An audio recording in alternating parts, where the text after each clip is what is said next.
इस कहानी की शुरुआत होती है एंजो नाम के एक आदमी से। एंजो असल में एक पेंटर था, लेकिन अपने खाली वक्त में बच्चों को कराटे की ट्यूशंस भी दिया करता था। एक रात एंजो काम से घर लौट रहा था। बस स्टॉप पर खड़े होकर उसने एक सिगरेट जलाई, लेकिन अगले ही पल एक गाड़ी ने उस पर पानी उछाल दिया और सिगरेट बुझा दी। गुस्से में आकर एंजो ने सिगरेट को फेंक दिया और सड़क के किनारे खड़े होकर गुस्से से उसे घूरता रहा। अब सिगरेट बहते बहते सीधा एक सीवर में जा गिरी और ये सीवर बैंक ऑफ रियो के बिल्कुल सामने मौजूद था।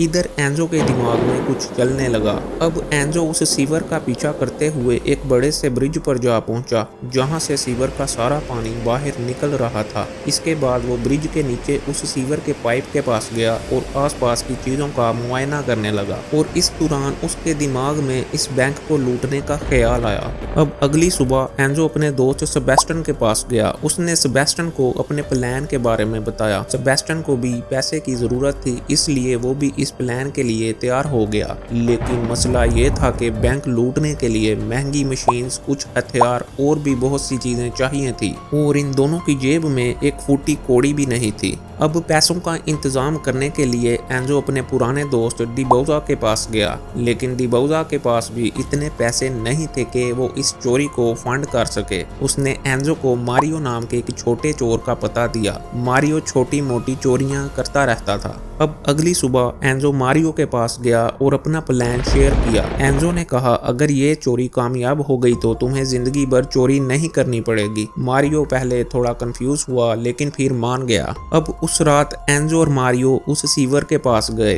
एंजो ने मेजरिंग टेप सीवर के अंदर डाली और पाइप की गहराई नापी। कुछ कैलकुलेशन के बाद एंजो बोला, हम करोड़पति बनने से सिर्फ 18 मीटर दूर हैं। हालांकि मारियो को डर था कि अगर चोरी वाले दिन बारिश हो गई तो पानी आ जाएगा और उनका प्लान फेल हो जाएगा। उस पर एंजो ने कहा, हम तभी चोरी करेंगे जब मौसम बिल्कुल साफ होगा। अब यहाँ मारियो ने भी उसकी बात मान ली और फिर ये लोग इस चोरी की प्लानिंग में लग गए। प्लान बनाते बनाते उन्हें पता चला कि बैंक के अंदर मोशन सेंसर्स लगे हैं, जो बॉडी की गर्मी से ट्रिगर हो जाते हैं। एंजो ने एक खास सूट बनाया जो स्लीपिंग बैग के मटेरियल का था, ताकि बॉडी की गर्मी छुप सके। अब अगले दिन एंजो उस बैंक में गया और बैंक के अंदर की फोटोज लेने लगा, ताकि वो बैंक के लेआउट को समझकर एक ब्लूप्रिंट तैयार कर सके। लेकिन इसी बीच बैंक के सिक्योरिटी गार्ड्स ने एंजो को फोटोज लेते हुए पकड़ लिया और उसे अपने साथ बैंक की बेसमेंट में ले गए। अब असल में ये भी एंजो की एक चाल थी, ताकि बैंक की बेसमेंट तक पहुंच सके और वहां पर मौजूद लॉकर्स को करीब से देख सके। अब गार्ड्स ने यहाँ एंजो का कैमरा चेक किया, मगर इनको कुछ नहीं मिला, क्योंकि एंजो ने मेमोरी कार्ड पहले ही निकाल लिया था। अब क्योंकि गार्ड्स को एंजो के खिलाफ कोई सबूत नहीं मिला, इसलिए उन्होंने इसे जाने दिया। अब एंजो ने वापिस आके अपने दोस्तों को बैंक का ब्लूप्रिंट दिखाया, जो उसने फोटोज की मदद से बनाया था। अब एंजो ने प्लान बताया कि ये लोग बेसमेंट के रास्ते से बैंक के अंदर जाएंगे,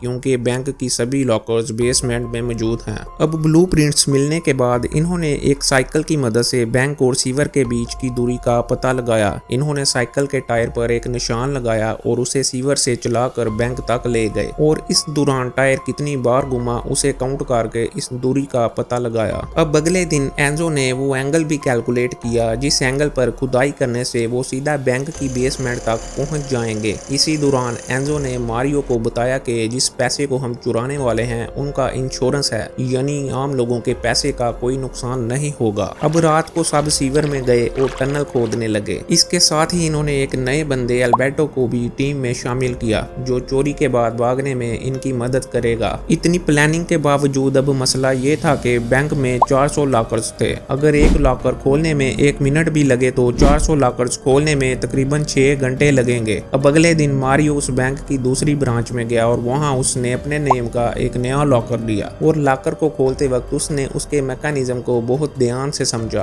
अब अगले दिन इन्होंने एक वैन चुरा ली, जिसका इस्तेमाल वो चोरी के बाद भागने में करने वाले थे। इसके बाद ये लोग अल्बर्टो के घर पहुंचे और बाहर खड़े होकर उसका इंतजार करने लगे। लेकिन तभी वहां पुलिस की एक टीम आ गई और इनसे पूछताछ करने लगी, क्योंकि इन्होंने वैन रोड के बीचों बीच लगा रखी थी। अब इससे पहले कि पुलिस को इन पर शक होता, अल्बर्टो और उसकी बीवी घर से बाहर आ गए। इन्होंने पुलिस को बताया कि ये लोग हमारे मेहमान हैं और ये हमारा इंतजार कर रहे थे। उसके बाद पुलिस चली गई। अब उस रात ये लोग दोबारा उस सीवर में गए और टनल को खोदने लगे। कुछ ही घंटों के बाद टनल खोदते वक्त ड्रिल मशीन टूट गई और इनका काम रुक गया। अब ये देखकर मारियो गुस्से में आ गया और बोला, मैंने पहले ही इस काम में अपनी सारी सेविंग्स लगा दी हैं और अब मैं इसमें और पैसे नहीं लगा सकता। ये कहकर मारियो वहां से चला गया। अब उस रात एंजो को अपनी गर्लफ्रेंड से बातें करते वक्त एक नया प्लान सूझा। अगली सुबह वो मारियो के पास गया और उसको अपना सारा प्लान बता दिया। उसने कहा, हम बैंक को दिन के उजाले में लूटेंगे। आइडिया ये था कि जब पुलिस को लगेगा ये सिर्फ एक मामूली चोरी है तो पुलिस बैंक के बाहर वेट करेगी और ये लोग टनल से भाग जाएंगे और जब तक पुलिस को टनल का पता चलेगा ये लोग काफी दूर निकल जाएंगे। मारियो को प्लान पसंद आ गया और उसने इस पर अमल करने का फैसला किया। अब चोरी वाले दिन सब ने हाथों पर ग्लू लगाया ताकि पुलिस को फिंगरप्रिंट्स ना मिल सके।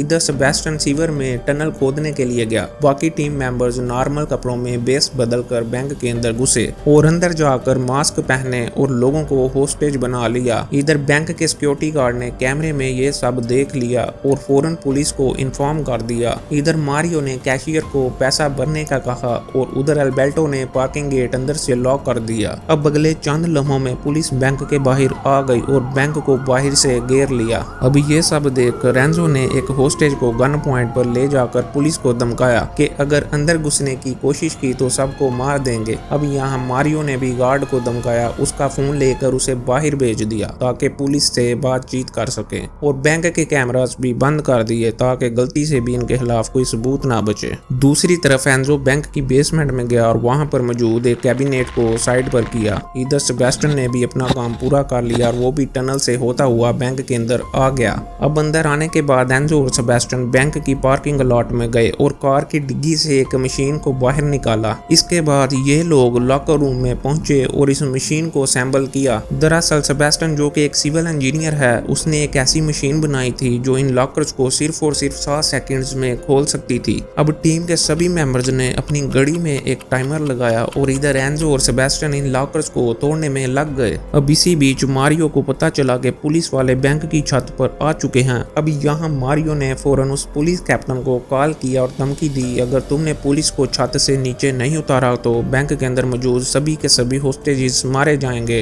अब ना चाहते हुए भी कैप्टन ने मारियो की बात मान ली, लेकिन फिर भी उसने 2 स्नाइपर्स को सामने वाली बिल्डिंग पर लगा दिया ताकि मौका मिलते ही वो इन चोरों को शूट कर सके। इसके बाद मारियो ने इस कैप्टन को बोला कि इस टाउन के मेयर से मेरी बात करवाओ, जिस पर कैप्टन ने कहा कि मेयर को बैंक तक आने में कम से कम 1 घंटा लगेगा। दूसरी तरफ एंजो और सेबेस्टियन अब तक कई लॉकर्स खोल चुके थे जिनमें ढेर सारे पैसे और काफी ज्यादा गोल्ड मौजूद था। इधर बैंक के बाहर पुलिस इन चोरों को पकड़ने की प्लानिंग में लगी थी क्योंकि पुलिस को ये लग रहा था कि ये सिर्फ एक नॉर्मल चोरी है और अभी ये सारे चोर बैंक के अंदर फंस चुके हैं।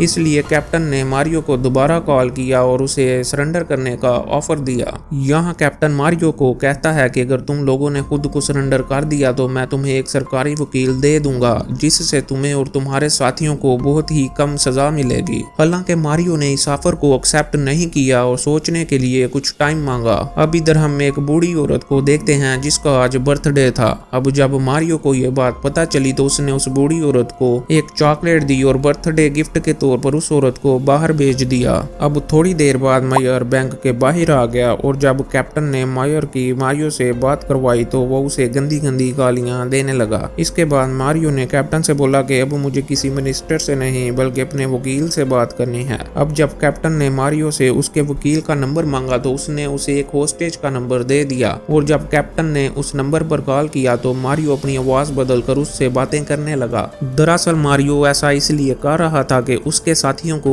थोड़ा और टाइम मिल सके। इधर दूसरी तरफ एंजो और उसके बाकी साथी चोरी का सारा माल उस टनल में ट्रांसफर करने में लगे थे और इधर मारियो पुलिस और हॉस्टेजेस को मैनेज कर रहा था। अब इसी बीच हम कैप्टन को देखते हैं जो मारियो के वकील यानी कि उस होस्टेज के फोन पर कॉल कर रहा था, पर चूंकि मारियो ने उस फोन को ऑफ कर दिया था इसलिए कैप्टन को उस पर शक होने लगा। तब ही कैप्टन की नजर बैंक के बाहर मौजूद उस सीवर पर गई और अब उसको एहसास हुआ कि बैंक से बाहर निकलने का एक तीसरा रास्ता भी है। इधर बैंक के अंदर चोरों ने लूट का सारा माल एक बोट के अंदर भर दिया और फिर एंजो ने अपने सारे हथियारों को बैंक में छोड़ दिया। अब यहाँ पर यह खुलासा होता है कि यह सारे हथियार नकली हैं क्योंकि एंजो किसी को नुकसान नहीं पहुंचाना चाहता था। अब इसके बाद मारियो ने सारे होस्टेजेस को बैंक के फर्स्ट फ्लोर पर लॉक कर दिया और फिर एंजो के साथ यहाँ से निकलने लगा। इधर जब होस्टेजेस को चोरों के यहाँ से जाने का एहसास हुआ तो उन्होंने फटाफट से अपने फोन उठाए और बाहर मौजूद अपने फैमिली मेंबर्स को कॉल करने लगे। अब जब कैप्टन को पूरी बात समझ आई तो उसने एक टीम को बैंक के मेन गेट से अंदर भेजा और एक दूसरी टीम को उस सीवर के रास्ते से जाने को कहा। वहीं दूसरी तरफ हम मारियो को देखते हैं जिसने एंजो के साथ मिलकर खुदाई के सारे सबूत मिटा दिए और जल्दी से अपने साथियों के पास आ गए। यहाँ ये कहानी फ्लैशबैक में जाती है जहाँ एंजो और उसके साथी इस चोरी की प्लानिंग कर रहे थे। दरअसल एंजो ये जानता था कि पुलिस इस बात का अंदाजा लगा लेगी कि वो सभी सीवर के रास्ते भागने वाले हैं, इसलिए एंजो और उसके साथियों ने इस सीवर में एक छोटा सा डैम बना दिया ताकि ये पानी के बहाव को दूसरी तरफ मोड़ सकें और अपनी मोटर बोट से उस डायरेक्शन में जा सकें। इसके बाद कैप्टन बैंक की बेसमेंट में गया जहां उसे वो टनल दिखाई दी, पर वो उस टनल के जरिए उन चोरों का पीछा नहीं कर सकता था क्योंकि उन्होंने उस टनल के मुंह पर ही एक बॉम्ब लगा रखा था। हालांकि बहुत जल्द कैप्टन को ये पता लग गया कि उन चोरों के बाकी हथियारों की तरह ये बॉम्ब भी नकली है, लेकिन अब इस सब का कोई फायदा नहीं था क्योंकि वो सारे चोर अपने एग्जिट पॉइंट तक पहुंच चुके थे। अब यहाँ एंजो और उसके बाकी साथी सीवर से होते हुए वैन में घुसे और फिर सेबेस्टियन ने चोरी का सारा माल ऊपर पहुंचाया। इसके बाद सेबेस्टियन भी ऊपर आ गया और फिर ये लोग यहाँ से निकल गए और कुछ इस तरह से चोरों के एक मामूली ग्रुप ने सरकार और पुलिस को बेवकूफ बनाकर कुल $30 मिलियन लूट लिए। अब चोरी के बाद ये लोग अल्बर्टो के घर पहुंचे और लूट का सारा माल आपस में बराबर बांट लिया। इसके साथ इन्होंने इस वैन को भी जला दिया जिसे इस चोरी में इस्तेमाल किया गया था। अब इन सारे सबूतों को मिटाने के बाद ये सभी अपने अपने रास्तों पर निकल गए और लूट के पैसों से एक आराम की जिंदगी बिताने लगे। हालांकि कुछ महीने बाद अल्बर्टो की बीवी ने उसका अफेयर दूसरी औरत के साथ देख लिया। उसने गुस्से में आकर पुलिस को इस चोरी के बारे में सब कुछ बता दिया। पुलिस ने इन चोरों को एक एक करके ढूंढ के पकड़ लिया और इनका सारा माल जब्त करके इन सब को जेल में डाल दिया। अब इसके बाद हम 7 महीने बाद की कहानी देखते हैं जब एंजो जेल से बाहर आ रहा था और मारियो एक महंगी गाड़ी में जेल के बाहर इसका इंतजार कर रहा था। अब ये खुलासा होता है कि एंजो ने पहले ही इस बारे में सोच रखा था कि अगर वो सभी पकड़े भी जाएं तो उन्हें कम से कम सजा मिले। अब चूंकि लूट के दौरान इन सभी ने नकली हथियारों का इस्तेमाल किया था और किसी को भी नुकसान नहीं पहुंचाया था, इसलिए कोर्ट ने इन्हें सिर्फ 7 महीने की सजा सुनाई। इसके साथ ही बैंक के पास लॉकर्स में रखे पैसों का कोई रिकॉर्ड नहीं था, इसलिए सरकार को पता नहीं चला कि असल में चोरों ने कितने पैसे लूटे थे। हालांकि बैंक ने दावा किया कि इन चोरों ने तकरीबन $25 मिलियन और कई किलो सोने की चोरी की थी, पर छानबीन के दौरान पुलिस को सिर्फ $1 मिलियन ही मिले, जिसका मतलब ये था कि उन चोरों ने लूट का बड़ा हिस्सा छुपा दिया था। अब फाइनली एंजो और उसके साथी जेल से आजाद हो गए और उन चोरी के पैसों से आराम की जिंदगी बिताने लगे। उम्मीद है आपको ये कहानी पसंद आई होगी। इस वीडियो को लाइक करें, कमेंट में अपनी राय का इजहार करें और चैनल को सब्सक्राइब करें। मिलते हैं अगली शानदार वीडियो में।